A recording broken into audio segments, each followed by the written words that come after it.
Bone Spirit is absolutely overtuned. You can see in these Nightmare 100 dungeons, I'm just walking up, reaping, corpse tendriling, and then casting Bone Spirit, and everything that gets gripped by the corpse tendrils just dies. It doesn't matter what mob affixes it has, it doesn't matter what the dungeon affixes have, nothing matters, it just dies. In terms of survivability, with this setup, as long as I can keep Bone Storm up, I never die. This build is absolutely wild. It does so much damage, it has so much control over the battlefield, and it's so tanky. This just is the best Necromancer build for Season 3, there's no doubt about it. And the thing is that it gets even better with better gear and with uber unique. In these clips you're hearing, my gear is far from optimal. Many of my rolls are terrible, a lot of my gear pieces just suck, but it doesn't matter, this build is just overtuned. I tested a lot of different setups to come to this build. Bone Spirit is a very new build and a lot of things have changed, but I think this setup is absolutely amazing. This is the best setup I've been able to test and it's not even close. So let's get into the skill tree, let's talk about the gear, let's look at exactly why this build is so damn strong. Bone Spirit itself is an incredibly powerful ability. It has a 12-second cooldown and it does 168% weapon damage, but the catch is that it consumes all of your essence on cast, and it gets a 4% damage multiplier for every point of essence it consumes. Now, with this setup, we're regularly going to be casting 150 essence Bone Spirits, which means that they're going to get a 600% damage multiplier. The base damage of this skill is over 1000% weapon damage. That is absolutely insane. That's before any multipliers. This ability hits so freaking hard. Now, the main downside is it has a 12-second cooldown, so the goal is to generate as much essence as possible and to reduce the cooldown as much as possible, right? Because we want to be able to spam big, hard-hitting Bone Spirits as much as possible. So, Enhanced Bone Spirit is going to reduce the cooldown of Bone Spirit by 7 seconds as long as it crits when you cast it. This is going to make it very important to get 100% crit chance. If you can have a 100% crit chance, you're always going to get this 7 seconds off. We're also going to be running 3 points of Rapid Ossification, because it's going to reduce the cooldown of our Bone Spirits by our Bone Skills, all of our Bone Skills, so our Bone Storms, our Bone Prisons, and our Bone Spirits, by 1.5 seconds for every 100 essence we spend, and because we're casting 150 essence Bone Spirits, this is going to shave about 2 seconds off of every single cooldown every single time that we Bone Spirit. Now we're also running the Dreadful Bone Prison rune, which is going to reduce our active cooldowns by up to 3 seconds whenever we cast Bone Prison. And you can see how all of these things combined are substantially reducing the cooldown on Bone Spirit, allowing us to permanently spam it.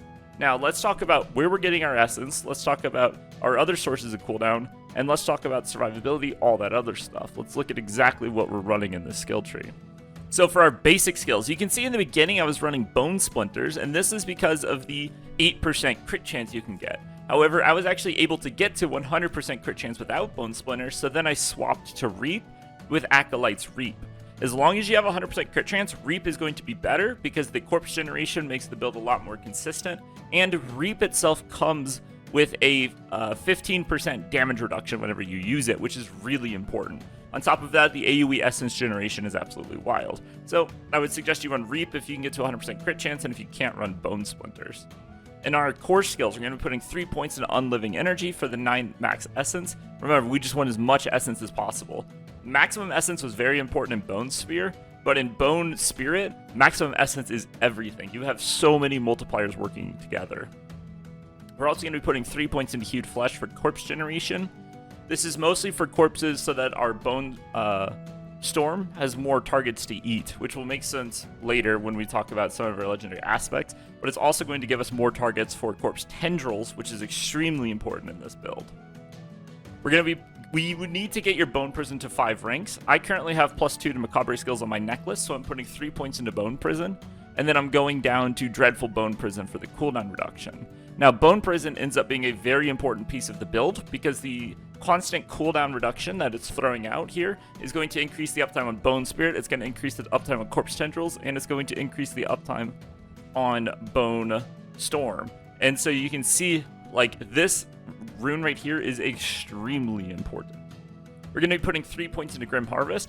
This is because on activation, our Bone Storm is going to eat 10 corpses, and it will generate 60 essence. So this is going to help us fill our bar at certain times. We're also going to be putting 3 points into field by death, which will cause, our Bone Storm on cast to give us a 9% damage multiplier. 3 points into Death's Embrace. This is a melee build. You need to be in melee. You need to be right on top of the mobs. You need to be stacking them. You need to be doing all of this stuff. And so Death's Embrace is perfect for our build.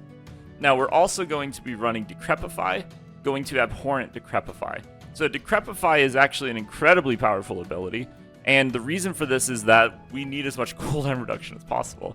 I mean, we run this in like every build, right? This is nothing new. But in this build, it is beyond important because everything it hits with the cooldown reduction represents a significant increase in damage. Moving on to Corpse Tendrils. We're actually, again, you want to get your Corpse Tendrils to 5 out of 5. The reason for this is because Corpse Tendrils cooldown and Bone Prison both have diminishing returns after 5 ranks, so we only want to get them to 5, and I have 3 on my boots, so I need 2 points in Corpse Tendrils. And then we're going to be running Plague Corpse Tendrils for the Vulnerable. So we're getting Vulnerable from Bone Prison and from Corpse Tendrils, so we're pretty much able to get 100% uptime, which is really nice. And when we get into our aspects, we're going to be running the aspect of Grasping Veins, which a lot of you know this one. It's going to give us crit chance and crit damage after we Corpse Tendrils. And so you can see how important it is to always be spamming Corpse Tendrils. We've already talked a bit about Bone Spirit, but we're going to be putting as many points as possible into this. We're going to be taking Enhanced Bone Spirit for the cooldown reduction, and then we're going to be taking Dreadful Bone Spirit. This is very important because the essence generation is actually based on our maximum essence. Whenever our Bone Spirit hits something, we get 30% of our max essence back over 4 seconds. And with this build, our essence pool becomes gigantic. Then the more mobs we pull, the bigger it gets. So having access to this ability is extremely important because it's going to just generate a ridiculous amount of essence. It's so much. This is a very good ability. So we're going to be putting 3 points into Serration. So this is going to give us a small amount of crit chance. It's not going to end up being that much, about 4 or 5%. Still worth getting though, because like I said, we have to get to crit cap, 100% crit chance. We're going to be running Compound Fracture, which is going to give us a 15% damage multiplier after we crit 10 times. Now, in single target, this is really hard to sustain, and this is one of the many things that makes this build struggle a little bit more in single target. But in AoE, this is just 100% uptime. This is always up. Rapid Ossification, as I mentioned before, is an extremely important piece of this build. And remember, your Decrepify also costs Essence, and so sometimes it's actually best to spam Decrepify to spend Essence to proc this, versus, using Reap or anything else. So keep that in mind when you're playing the build. And then we're going to be running 3 points of Evulsion. Evulsion is our best talent because the enemies are always vulnerable and we're always critting, so this is just a 15% damage multiplier. Moving on to our ultimate skills, 3 points into Standalone, of course, 18% damage reduction. I mean, this is just amazing. This is literally, of every class in the game, this is the best point-for-point damage reduction that exists. This is so freaking strong. We're also going to be putting 3 points into Memento Mori, which is going to increase the effect of our Skeletal Warriors and our Skeletal Mages sacrifices, which is very important. And finally, we're going to be running Bone Storm with Prime Bone Storm for the damage reduction and Supreme Bone Storm for the crit chance. You've all seen this 1,000 times. We're going to be running the aspect of Shielding Storm, which is going to cause our Bone Storm to generate shields. And we're going to run Osseous Gale, which will cause our Bone Storm to eat corpses to extend the duration. Now, here's what's different about this build, and this is something that's very interesting. Other builds rely fully on Abhorrent Decrepify to keep up Bone Storm. But in this build, we're actually getting a ton of cooldown reduction from Rapid Ossification.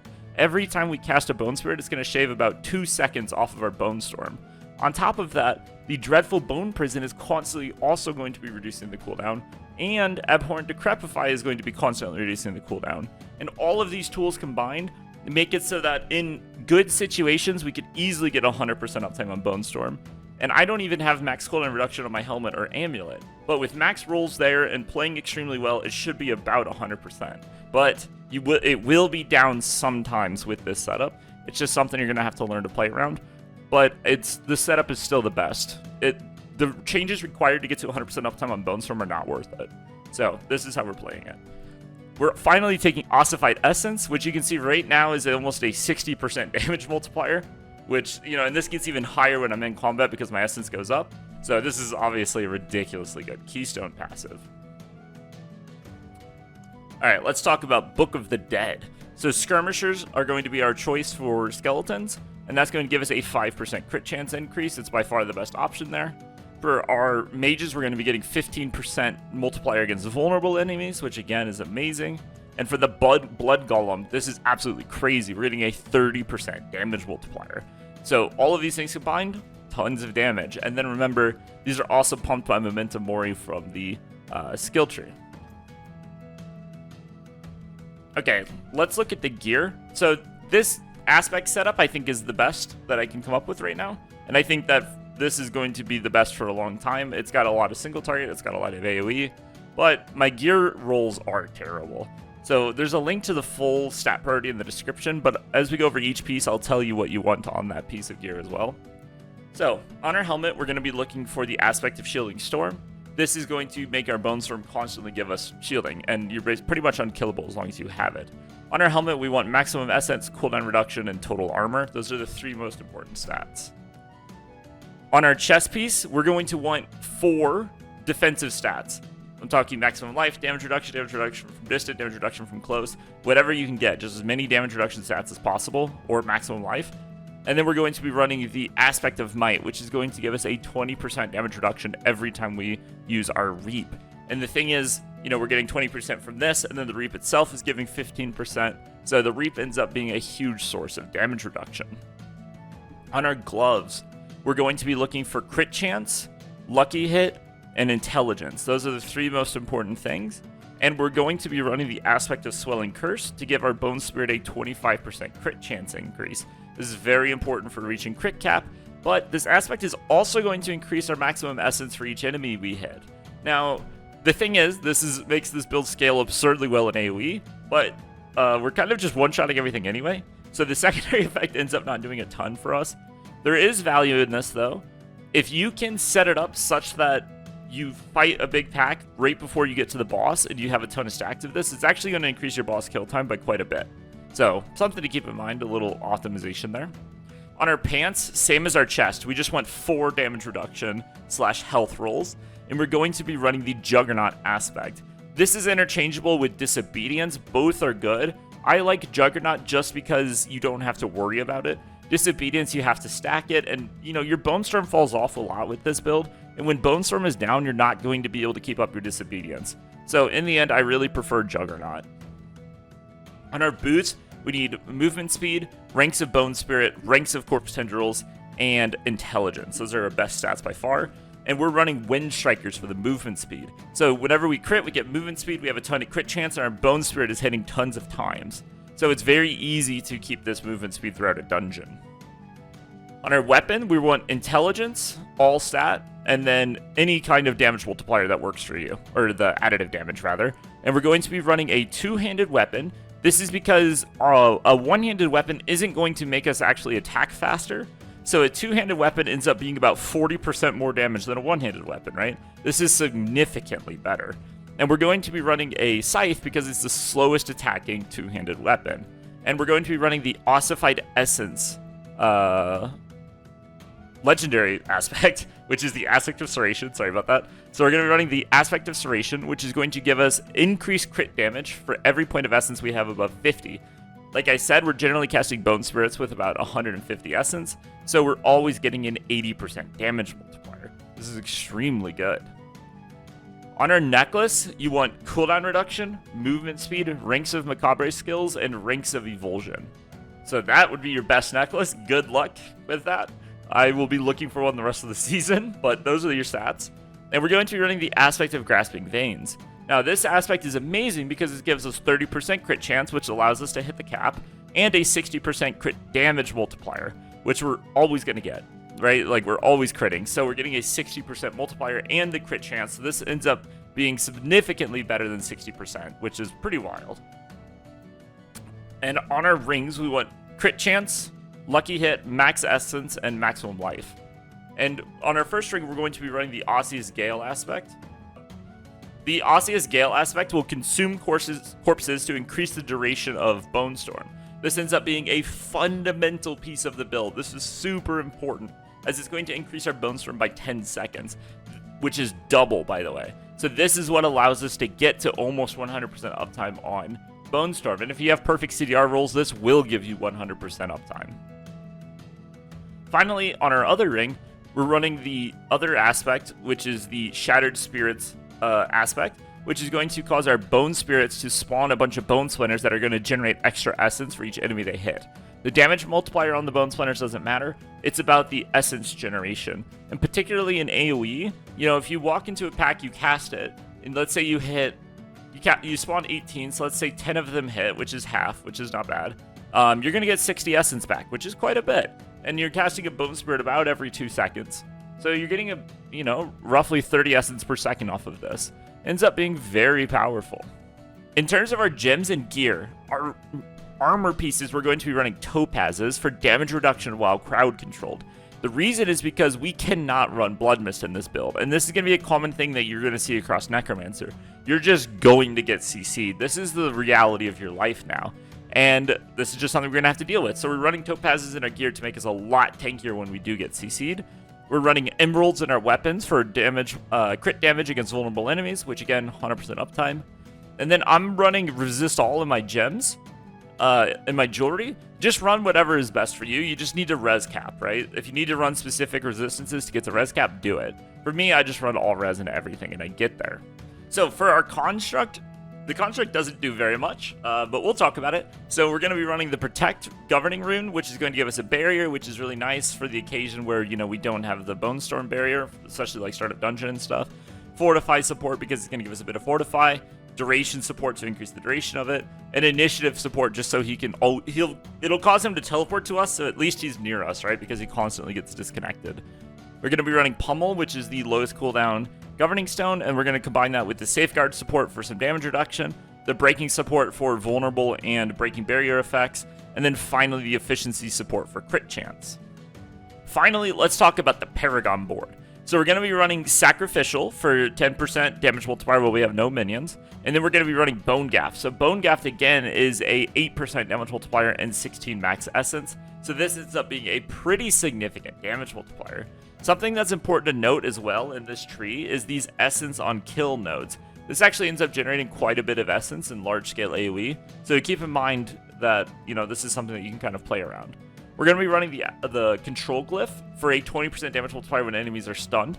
The reason for this is because we're going to be Corpse Tendriling before we do anything, so everything's always going to be stunned before we do damage to it. So this is enabling the one-shots that you're seeing.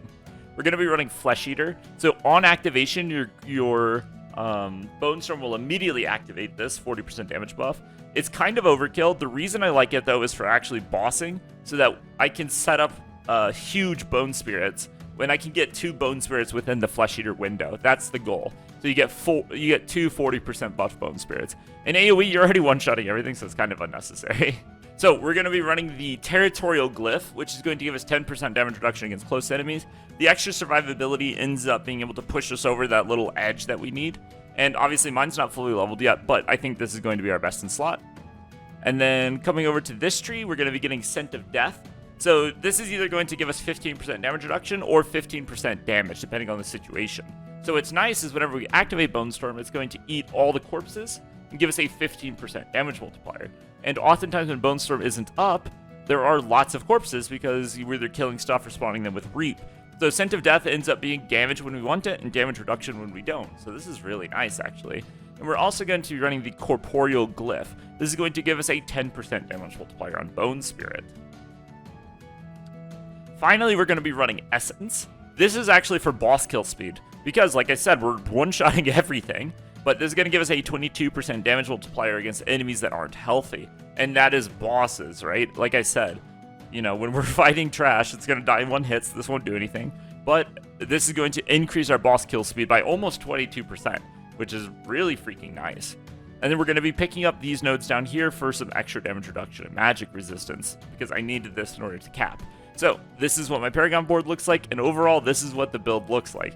I mean, this build just owns. I don't know a time where there's been a Necromancer build that is this freaking strong. And because you gotta remember, like, it might not look as good as what the Infinimus builds looked like last season, but I'm in rags, man. I hit 100 yesterday, and it's already this good. And so once this is fully decked out, This might literally be the best version of Necromancer that's ever existed. This build is so freaking good, and I think this setup is going to be the best setup to optimize it. I still want to do more fine-tuning and stuff, and I might make an update video if enough things change, but in its current state, I think this is the best version of Bone Spirit. So, I hope you guys enjoyed the video. If you did, my name is Ruse. Leave a like and a comment, and if you didn't like it, then I'm somebody else. Anyway, I'll see you guys in the next one. Peace out.